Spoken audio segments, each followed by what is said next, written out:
고린도전서 15장 1절 28절.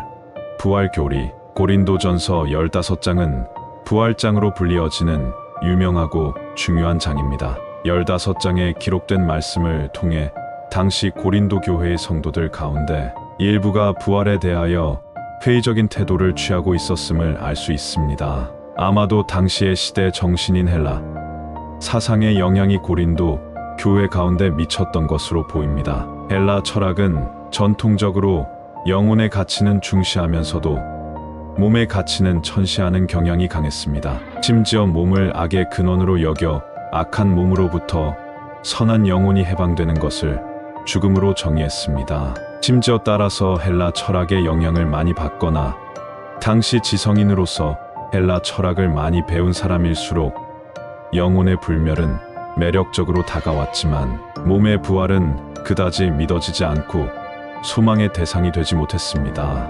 이처럼 몸의 부활에 대해 회의적인 태도를 취하는 일부 고린도 교회 성도들의 입장은 다음에 두 가지 질문으로 대변될 수 있습니다. 첫째로 12절 하반절 죽은 자 가운데서 몸의 부활이 있을 수 있는가 하는 것이며, 둘째는 35절 몸의 부활이 있다면 과연 어떤 방식으로 어떤 몸으로 부활할 수 있는가 하는 것이었습니다. 고린도전서 15장의 부활에 관한 바울의 가르침은 바로 이 두 가지 질문에 대한 답변으로 볼 수 있습니다. 먼저 15장 1절에서 11절은 그리스도교, 복음의 핵심인 그리스도, 부활의 역사적 확실성을 제시하는 내용이 수록되어 있습니다. 먼저 1절과 2절에서 바울은 고린도 교회 성도들에게 자신이 가르쳤던 복음을 상기시키고 있습니다. 15장 1절 형제들아, 내가 너희에게 2차 전도 여행 때 1년 반 동안 전한 복음을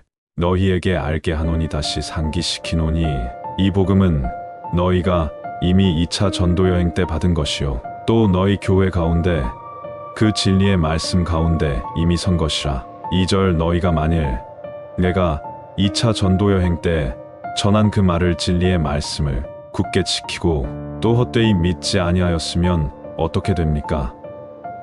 그로 말미암아 구원을 받으리라. 배운 진리의 말씀을 굳건하게 지켜야 합니다. 그리고 배운 진리의 말씀을 헛되이 믿지 아니하는 믿음으로 말미암아 구원을 받으리라 라고 바울은 말씀하고 있습니다. 3절, 4절에서는 바울 자신이 가르쳤던 복음의 핵심이 바로 구약 성경의 예언대로 예수님께서 죽으시고 부활하셨다는 내용이었음을 상기시키고 있습니다. 3절 내가 받은 것을 먼저 너희에게 전하였노니 너희에게 가르쳤노니, 이는 구약 성경대로 구약 성경의 예언대로 예수 그리스도께서 우리 죄를 위하여 죽으시고 4절 장사 지낸 바 되셨다가 구약 성경대로 구약 성경의 예언대로 사흘 만에 다시 살아나사. 이렇게 바울은 자신이 고린도 교회 성도들에게 구약 성경에 예언된 그리스도의 죽으심과 부활하심을 전하였음을 밝히고 있습니다.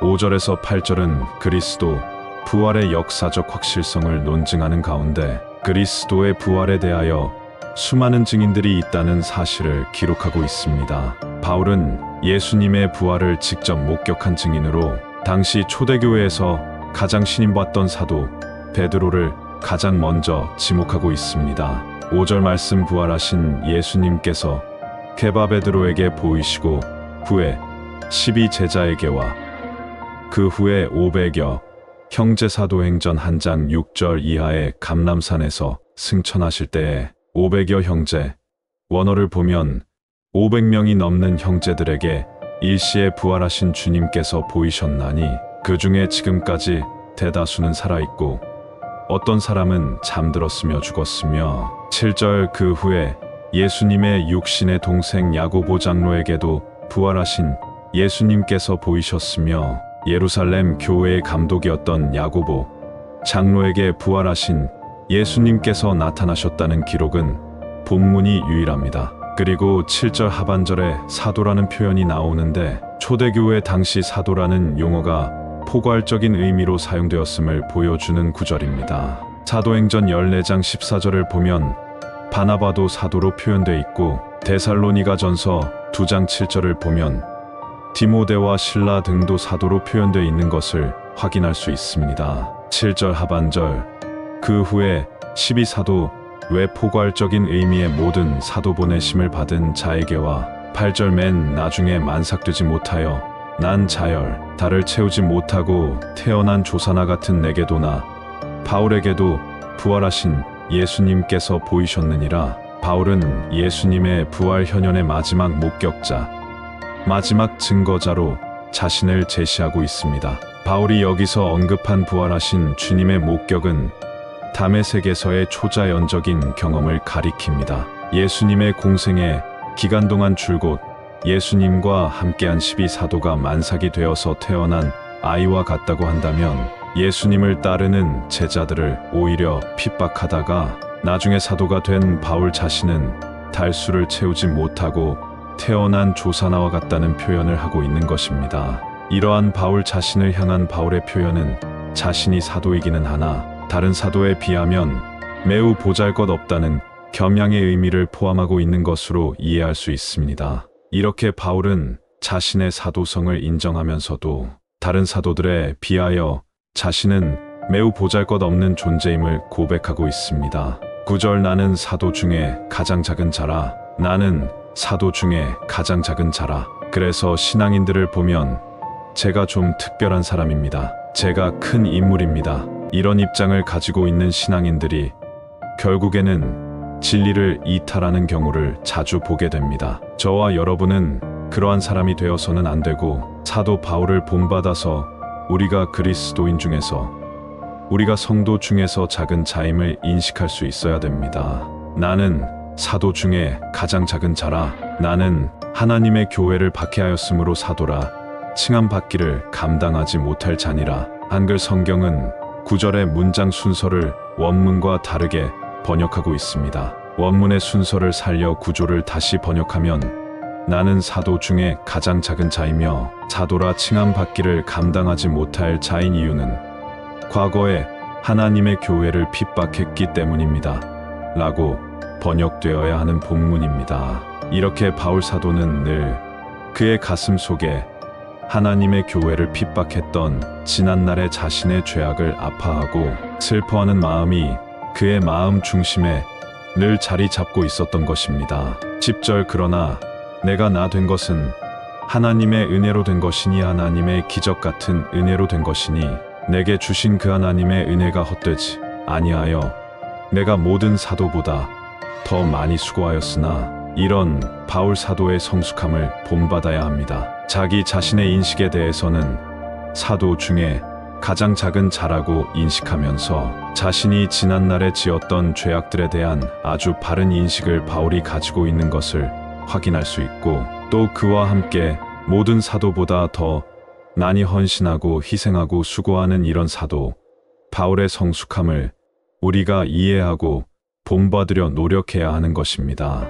내가 한 것이 아니오 오직 나와 함께 하신 하나님의 기적 같은 은혜로다. 참으로 놀랍고 아름다운 신앙 고백입니다. 바울은 10절에서 하나님의 은혜라는 표현을 3번이나 언급하고 있는데 이것은 과거의 그리스도인을 핍박하던 자신이 이렇게 사도로서 그리스도의 부활을 전파하고 있으니 이 얼마나 놀라운 은혜인가, 이 얼마나 큰 기적 같은 은혜인가라는 바울의 감격과 기쁨의 표현을 이러한 표현으로 하고 있는 것입니다. 그리고 우리가 생각해야 하는 것은 하나님의 기적 같은 은혜에 대한 바울의 감사는 단지 말이나 감정으로만 그친 것이 아니었다는 사실입니다. 10절 중반절에 강조 표시하셨던 것처럼 그 하나님의 은혜가 내게 헛되지 아니하여 내가 모든 사도보다 더 많이 수고하였으나 라는 표현이 이를 잘 보여주고 있습니다.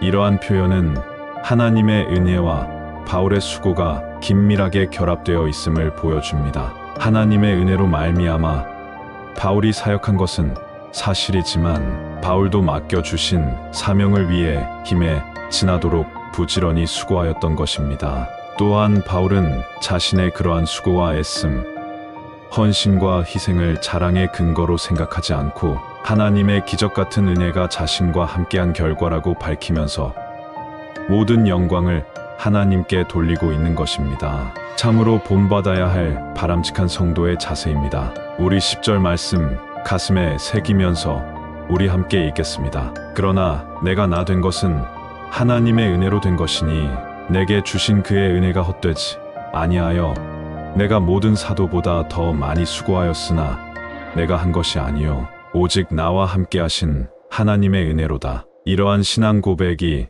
우리 각자의 신앙 고백이 되어야 합니다. 이렇게 1에서 11절 단락을 통해 바울은 예수님의 부활은 베드로, 12 제자, 야고보 장로, 500명이 넘는 형제들, 바울 자신 등 수많은 증인들에 의해 반복적으로 입증되는 확고한 역사적 사실임을 증거하고 있습니다. 이제 교환을 보시면 12절에서 19절은 그리스도인의 부활이 그리스도교 신앙의 근거가 됨을 설명하는 내용입니다. 그리스도의 부활이 부정되면 그리스도교 신앙의 모든 근거가 흔들리게 되어 있습니다. 12절에서 바울은 자신을 통해 부활 교리가 고린도 교회 성도들에게 바르게 전파되었음에도 불구하고 그들 가운데 죽은 자의 부활이 없다고 말하는 성도가 있었음을 지적합니다.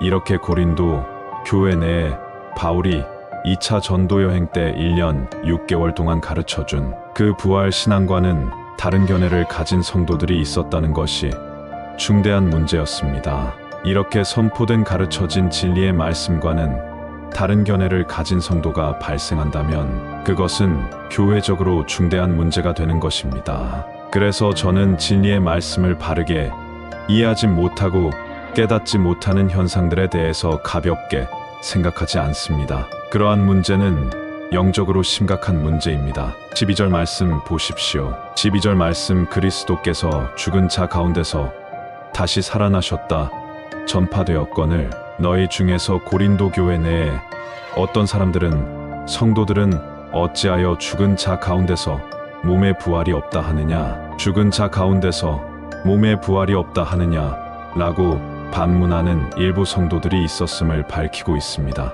그렇다면 당시 고린도 교회 일부 성도들은 왜 죽은 자의 몸의 부활을 부정했을까요? 바울 당시 헬라 철학의 영향을 받은 헬라인들은 육체는 죽음으로써 그 용도를 다하는 것이고 오직 영혼만이 계속해서 존재하는 것으로 이해했습니다. 이러한 생각들은 헬라 철학뿐만 아니라 당시 그리스 로마 세계의 이교적 신앙에서도 통용되던 상식에 속하던 미신적 믿음이었습니다. 당시 헬라 철학의 교육을 받은 헬라인들은 몸을 영혼의 감옥 정도로 인식하고 있었습니다. 그들은 영혼의 감옥인 몸에서 영혼이 탈출하는 것을 죽음으로 해석하고 있었고 죽음을 통해 비로소 이데아 세계에서의 자유로운 영혼의 활동이 시작되는 것으로 이해하고 있었습니다. 이들에게 있어 그 영혼이 자유로운 죽은 자가 부활함으로써 다시 영혼을 수감하고 있던 몸과 재결합한다는 것은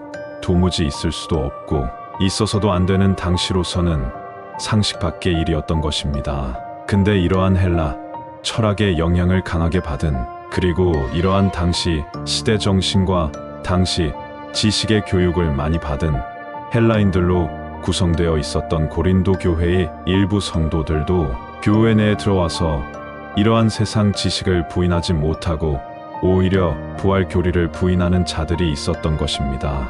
오늘날도 교회 내에 들어와서 그리스도인이 되었지만 이 세상의 지식을 부정하지 못하고 오히려 진리를 부정하는 그리스도인들이 있는 것과 같은 현상이 당시 고린도 교회 내에 발생하게 되었던 것입니다. 13절 만일 죽은 자의 몸에 부활이 없으면 그리스도도 다시 살아나지 못하셨으리라. 13절은 고린도 교회 일부 성도들이 끝까지 죽은 자의 몸의 부활을 부정한다면 그것은 종국적으로 그리스도의 부활을 부정하는 데까지 이를 수밖에 없음을 바울은 설명합니다. 죽은 자의 부활과 그리스도의 부활은 결코 분리하여 생각할 수 없다는 바울의 입장입니다. 이제 13절 이하의 논쟁에서 바울이 집중하는 것은 지금 현재 그리스도의 부활은 인정하면서도 죽은 자의 몸의 부활을 부정하는 고린도 교회의 모순에 집중하고 있습니다. 이러한 신앙적 모순은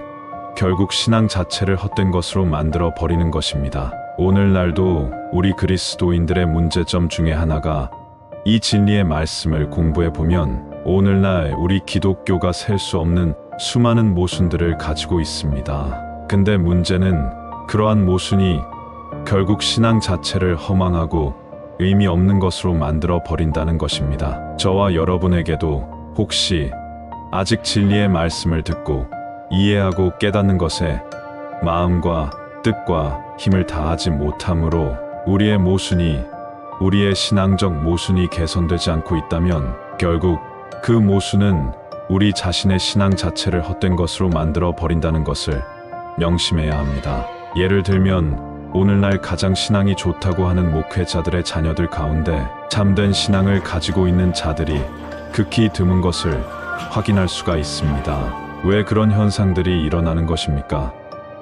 목회자인 부모의 신앙에 수많은 모순점들이 있었기 때문에 결국 그 신앙 자체가 헛된 것으로 전락되는 대표적인 케이스라고 할 수 있는 것입니다. 이러한 신앙적 모순들을 진리의 말씀을 탐구하고 상고함으로써 개선할 수 있는 성도가 되어야 하는 것입니다. 13절 말씀 보십시오. 만일 죽은 자의 몸에 부활이 없으면 결국 그리스도도 다시 살아나지 못하신 것이 됩니다. 14절 그리스도께서 만일 다시 살아나지 못하셨으면 우리가 전파하는 것도 헛것이 되어버리고 너의 믿음 자체도 헛것이며 너의 믿음도 결국은 헛것이 됩니다. 15절 또 우리가 하나님의 거짓 증인으로 발견되리니 참 충격적인 내용이죠. 결국은 이러한 모순들이 거짓 증인으로 만들어버리는 것입니다. 우리가 하나님이 그리스도를 다시 살리셨다고 증언하였음이라 만일 죽은 자가 다시 살아나는 일이 없으면 하나님이 그리스도를 다시 살리지 아니하셨으리라. 16절 만일 죽은 자가 다시 살아나는 일이 없으면 그리스도도 다시 살아나신 일이 없었을 터이요. 그리스도께서 다시 살아나신 일이 없으면 너희의 믿음도 헛되고 너희가 여전히 죄 가운데 있을 것이요. 그래서 오늘날 한국교회가 이러한 방향으로 나아가고 있다는 것을 저와 여러분은 분명하게 인식할 수 있어야 됩니다. 여러분, 한국교회는 건강하지 않습니다. 한국교회는 정상적이지 않습니다. 한국교회는 매우 잘못되어 있습니다. 18절 또한 그리스도 안에서 잠자는 자도 망하였으리니 이렇게 몸의 부활을 부정하는 것은 진리의 핵심을 부정하는 것으로서 신앙과 관련된 모든 것들을 공허하고 허무하게 만들어 버리게 되는 것입니다. 19절 만일 그리스도 안에서 우리가 바라는 것이 다만 이 세상의 삶뿐이면 모든 사람 가운데 우리 그리스도인이 더욱 가장 불쌍한 자이리라. 19절은 우리가 묵상해 보아야 하는 구절입니다. 그리스도인은 세상을 부정하고 자기를 부정하며 자기 십자가를 지고 그리스도를 따르는 자들인데 만약 부활이 없다면 그리스도를 따르는 제자들이 세상 모든 사람 가운데 가장 불쌍한 자가 된다는 바울의 설명입니다. 과연 예수님의 제자들을 따라 세상의 모든 것을 포기하고 내려놓은 이 그리스도인은 가장 불쌍한 사람일까요? 아니면 가장 복된 사람일까요? 그것에 관한 묵상과 상고가 우리에게 있어야 하는 것이고 그 답을 바울은 20절에서 제시하고 있습니다. 이제 20절에서 28절은 그리스도의 부활은 그리스도인들의 부활에 대한 확실한 보증이 됨을 증거하는 내용입니다. 예수님의 부활이 성도들의 부활에 대한 확실한 보증이 된다는 사실입니다. 20절에서 바울이 부각시키는 부분은 예수님의 부활이 단지 예수님 혼자만의 부활의 성격을 지닌 것이 아니라 잠자는 자들의 죽은 성도들의 첫 열매로서의 성격을 분명히 지닌다는 사실을 증거하고 있습니다. 20절 말씀 그러나 이제 그리스도께서 죽은 자 가운데서 다시 살아나사 아주 중요한 교리가 나옵니다. 잠자는 자들의 첫 열매가 되셨도다. 잠자는 자들의 첫 열매가 되셨도다 라는 표현은 예수님의 부활 사건이 종말에 이루어질 성도들의 부활 사건의 전조요 근원이라는 사실을 나타냅니다. 성도들이 종말에 부활할 것을 무엇으로 믿을 수 있는지를 우리에게 분명하게 증거하고 있습니다. 바로 예수님께서 첫 열매로서 부활하셨기 때문에 그 예수 안에서 그 예수님과 연합되어 있는 그리스도인도 마지막 날에 부활하게 될 것임을 바울은 분명하게 설명하고 있는 것입니다. 정말 우리가 가슴 깊이 새겨야 하는 진리의 말씀입니다. 21절 사망이 한 사람 아담으로 말미암았으니 죽은 자의 부활도 한 사람 예수 그리스도로 말미암는도다. 아담 안에서 모든 사람이 죽은 것 같이 그리스도 안에서 그리스도 안에 있는 진리 안에 있는 모든 사람이 새로운 삶을 얻으리라.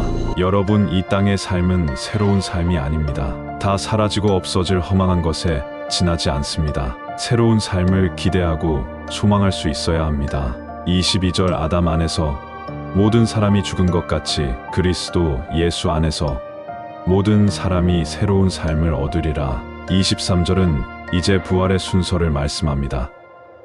그러나 각각 자기 차례대로 되리니 순서대로 부활하리니 먼저는 첫 열매인 그리스도요. 다음에는 그가 강림하실 때 시점이 분명하게 나와 있죠. 그분께서 강림하실 때 언제입니까? 마지막 나팔, 7번째 나팔 소리와 함께 주님께서 공중 재림하실 때 그리스도에게 속한 자요. 그리스도에게 속한 자들에게 이 부활의 사건이 순식간에 일어나게 될 것을 바울은 예고하고 있습니다. 이렇게 23절은 부활의 순서를 나타냅니다. 첫째가 그리스도이요, 둘째가 그리스도인들이라는 말씀을 하고 있습니다. 이제 24절에서 바울은 그리스도인이 부활하면 그 이후에는 이 세상에 완전한 종말이 온다는 말씀을 합니다. 그리스도인들이 부활의 몸을 입어야 이 세상에 완전한 종말이 오게 됨을 바울은 예고하고 있습니다. 24절 그 후에는 성도들이 부활한 후에는 부활의 몸을 입은 후에는 마지막이니 그가 그리스도께서 모든 통치와 모든 권세와 모든 능력을 바로 사탄이 이 세상 권세 잡은 모든 세력을 의미합니다. 그래서 여러분, 이 땅에서 권세를 추구하려고 한다든지 능력을 추구하려고 한다든지 이러한 것들을 추구하다 보면 사탄에 미혹되게 되는 것입니다. 바로 그때 멸하시고 심판하시고 하나님의 나라를 아버지 성부 하나님께 바칠 때라라고 예언하고 있습니다. 이제 살펴볼 25절은 24절에 대한 보충 설명입니다. 24절과 같은 예수님께서 모든 사탄의 세력을 심판하시고 하나님의 나라를 성부 하나님께 온전히 바칠 때가 이르기까지 하나의 과정이 더 남아있음을 설명하고 있는데, 바로 재림하신 예수님께서 천년간 왕권을 행사하시는 천년왕국의 시대가 도래하게 될 것을 예고하는 말씀으로 볼 수 있습니다. 25절 그가 그리스도께서 모든 원수 모든 사탄의 세력을 그 그리스도의 발 아래에 둘 때까지 그리스도께서 반드시 천년 동안 왕노릇하시리니 26절 맨 나중에 멸망받을 원수는 사망이니라. 본절의 사망은 죽음을 의인화하여 표현하고 있는 것입니다. 인간이 범죄함으로 이 땅에 임한 가장 큰 형벌이라 할 수 있는 사망, 죽음을 주님께서 가장 마지막에 멸망시키심으로써 새하늘과 새 땅의 시대에는 이제 사망과 죽음이 없는 완전하고 영원한 하나님의 나라가 도래하게 되는 것입니다. 이제 27절을 보시면 만물을 그 그리스도의 발 아래에 두셨다라고 시편 8편 6절에서 말씀하셨으니 만물을 아래에 둔다. 말씀하실 때에 만물을 그 그리스도의 발 아래에 두신 이가 성부 하나님께서는 그 만물 중에 들지 아니한 것이 분명하도다. 28절 그리스도께서 만물을 그에게 성부 하나님께 복종하게 하실 때에는 아들 그리스도 자신도 그때의 만물을 자기에게 복종하게 하신 이에게 성부 하나님에게 성자 예수님께서도 복종하게 되리니 이는 성부 하나님께서 만유의 주로서 만유 안에 계시어 하심이라라고 증거하고 있습니다. 여기서 만유로 번역된 헬라어 판타는 모든 것, 즉 하나님께서 창조하심, 피조물 전체를 의미합니다. 예수님의 부활은 역사적 사실입니다. 그리고 예수님께서 부활하사 부활의 첫 열매가 되신 것은 곧 장래 성도들의 부활에 대한 확실한 보증이 되는 것입니다. 그리스도교만의 독특하고 특별한 교리인 부활 교리를 가슴에 깊이 새기시고 상고하시기를 바랍니다.